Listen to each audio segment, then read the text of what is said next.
former President Rodrigo Roa Duterte, Senator Roland Bato de la Rosa, Senator Christopher Lawrence Bongo, former PNP Chief Oscar David Albayalde, former PNP Chief Debold Sinas, Police Colonel Royina Garma, Police Colonel Edilberto Leonardo, and Hermina Muking Espino. Mr. Speaker, esteemed colleagues and distinguished guests, it is my honor and privilege to stand before this august body to present the progress report of the Joint Committees on Dangerous Drugs, Public Order and Safety, Public Accounts, and Human Rights, or what is now popularly known as the Quad Committee. This report is not merely an account of our work, Mr. Speaker. It is a solemn commitment to uncovering the truth, upholding justice, and crafting meaningful legislative solutions to address the scourges of illegal drug proliferation, unlawful land acquisition by foreigners, crimes linked to Philippine offshore gaming operators or POGOs, and extrajudicial killings. The formation of the Quad Committee was inevitable. The House of Representatives, under the leadership of Speaker Martin Romualdez, recognized the complexities of these issues required a united and comprehensive approach. Thus, through House Resolution number 1880, the Quad Committee was brought to life. What began as a separate investigations by individual committees soon uncovered a web of interconnections, a Pandora's box of crimes and abuses that tested the very foundations of our institutions. One of the most alarming discoveries stemmed from a routine investigation into the 3.9 billion drug bust in San Jose Malino, Mexico, Pampanga. The probe unearthed the illicit operations of Empire 999, a company owned by foreign nationals masquerading as Filipino citizens. This led to the revelations of massive illegal land acquisitions involving hundreds of hectares of agricultural lands in direct violation of our Constitution. It further exposed suspicious ties between local government officials and foreign syndicates, pointing to corruption and systemic exploitation. Mr. Speaker, our inquiry delved deeper into the operations of these entities and uncovered an even more sinister reality: their connections to the illegal drug trade and organized crime activities facilitated by POGOs. What was initially presented as a revenue-generating industry has instead become a breeding ground for illegal activities such as human trafficking, money laundering, investment scams, cybercrimes, and even murder. Sa ating investigasyon, Mr. Speaker, ay nakita natin na ang modus operandi ng mga POGOs ay gumamit ng mga Pilipinong dummies bilang mga nominal na may-ari upang magtatag ng mga korporasyon na nagpapahintulot sa mga dayuhan na iwasan ang mga batas na naglilimita sa pagmamay-ari at operasyon sa mga industriya tulad ng gaming at real estate. Ang mga korporasyong ito ay may mga magkakaugnay na layers upang itago ang tunay na pinagmulan ng pondo at pagkakakilanlan ng mga operators na nagpapahirap sa mga otoridad na masubaybayan ang mga iligal na mga aktibidad. Mr. Speaker, ang mga POGOs na ito ay naguhugas ng pera mula sa mga krimen tulad ng human trafficking, illegal na pagsusugal, bentahan ng droga at cybercrimes sa pamamagitan ng pagpapadaan ng pondo sa mga bank account, pagbili ng ari-arian at iba pang mga instrumentong pinansyal na pinapalabas na lehitimong operasyon ng kanilang mga negosyo. Ang ganitong layering ay hindi lamang nagtatago sa iligal na pinagmulan ng pondo, kundi pinapaliit din ang binabayarang buwis at pinoprotektahan ang mga operator mula sa pagkakadiskubre.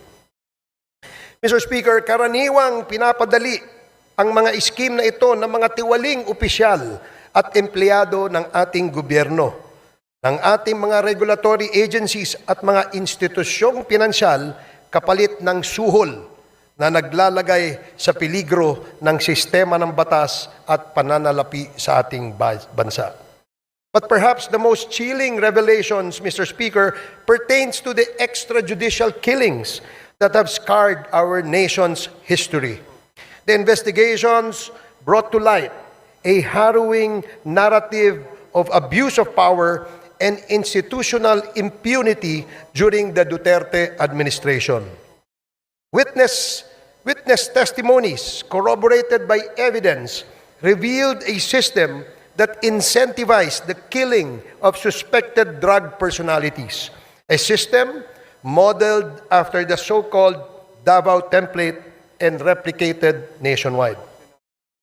Mr. Speaker, this is not merely a report of the past wrongdoings, but a call to action. The Quad Committee has responded by filing concrete legislative measures aimed at addressing the gaps in our legal framework. Number 1, House Bill number 10986, classifying and penalizing extrajudicial killings as heinous crime while providing reparations for its victims. Number 2, House Bill number 10987, prohibiting all forms of offshore gaming operations in the country with severe penalties for violations. Number 3, House Bill number 11043, allowing civil forfeiture of unlawfully acquired real estate properties by foreign nationals. Number 4, House Bill number 11117, providing for the administrative cancellation of birth certificates fraudulently obtained by foreign nationals. In addition to these proposed bills, Mr. Speaker, our inquiries have already yielded significant actions. Number 1, the Joint Committee inquiry prompted authorities to reopen investigations into the murders of Police General Wesley Barayuga, former Albuera Leyte Mayor Rolando Espinosa, and 3 Chinese nationals killed inside the Davao prison in Penal Farm. 2, the certificate of registration of or incorporation of Empire 999 Realty Corporation was revoked by the SEC. Number 3, the Philippine passport of Mr. Kai Kimeng, also known as Mr. Willie Ong, and Yang Jiazheng, also known as AD Tai Yang, were canceled by the concerned government agencies. The findings of the Joint Committee led to the filing of legal cases against Go Waping, also known as Alice Leal Go, including charges of human trafficking and graft and corruption.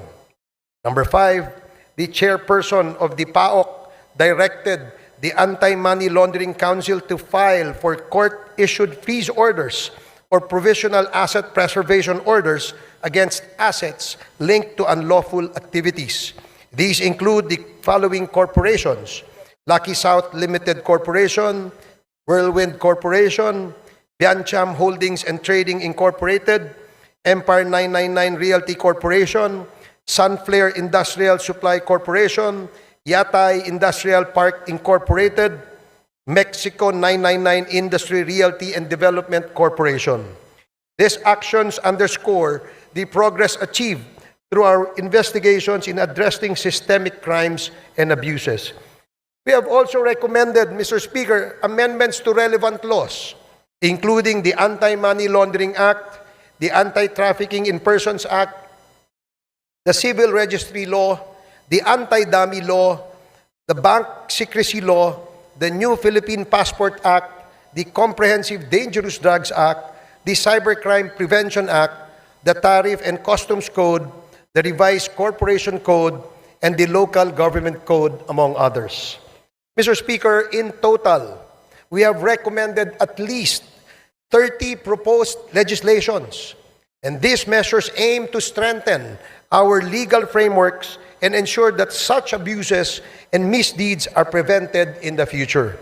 The QUADCOM likewise recommends the filing of appropriate charges against the following.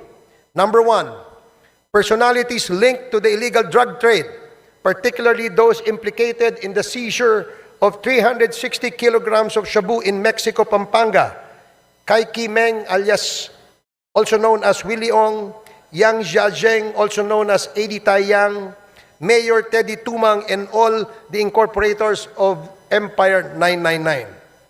Number 2, perpetrators of crimes against humanity under Section 6 of Republic Act 9851 or the Philippine Act on Crimes Against International Humanitarian Law, Genocide, and Other Crimes Against Humanity. Former President Rodrigo Roa Duterte, Senator Roland Bato de la Rosa, Senator Christopher Lawrence Bongo, former PNP Chief Oscar David Albayalde, former PNP Chief Debold Sinas, Police Colonel Royina Garma, Police Colonel Edilberto Leonardo, and Hermina Muking Espino. Number 3, the co-conspirators in the murder of Chu Kintung, Li Lanyang, and Wong Mengpin, the 3 Chinese nationals killed inside the Davao Penal Prison and Penal Farm on August 13 of 2016. Former President Rodrigo Roa Duterte, Police Colonel Royina Garma, Police Colonel Edilberto Leonardo, SPO4 Arthur Narsolis, and Superintendent Gerardo Padilla. Number 4, individuals involved in the murder of General Wesley Barayuga, Police Colonel Royina Garma, Police Colonel Edilberto Leonardo, Police Lieutenant Colonel Santi Mendoza, former PNP Officer Nelson Mariano, PSMS Jeremy Tox Kausapin, and 1 alias Loloy. Moreover, Mr. Speaker, further investigations should be conducted against, but not limited to, the following individuals. Number 1, personalities implicated in the illegal drug trade in relation to the revelations provided by resource persons Jimmy Guban and Mark Taguba, Representative Paulo Duterte, Councilor Nilo Abilera Jr., Mr. Paul Gutierrez, Mr. Benny Antiporda, Mr. Jojo Bacud, a certain Tita Nani, and Mr. Allen Capuyan. Number 2, personalities identified to be involved in the illegal drug trade during the course of the legislative hearings: Hong Ming Yang, also known as Michael Yang; Wei Xiong Lin, also known as Alan Lim; Charlie Tan, and Mr. Sammy Uy. Number 3, personalities involved in POGO-related illegal activities: Attorney Herminio Harry Roque Jr., Catherine Cassandra Leong, Go Waping, or also known as Alice Leal Go, Yang Jian Sin, also known as Tony Yang, and Hong Jiang Yang, the younger brother of Tony Yang and Michael Yang. Mr. Speaker, our work is far from over. The Quad Committee's progress thus far is a testament to what we can achieve when we confront corruption and criminality with courage and resolve. However, it also underscores the magnitude of the challenges we face. This is a defining moment for this Congress, Mr. Speaker. It is an opportunity to uphold the rule of law, protect our nation's sovereignty, and deliver justice to those who have been wronged. I urge my fellow legislators to give this report the attention it deserves and to support the proposed measures that will ensure these injustices are never repeated. Together, let us take the necessary steps to restore faith in our institutions and reaffirm our commitment to the Filipino people. Maraming salamat and Merry Christmas, Mr. Speaker.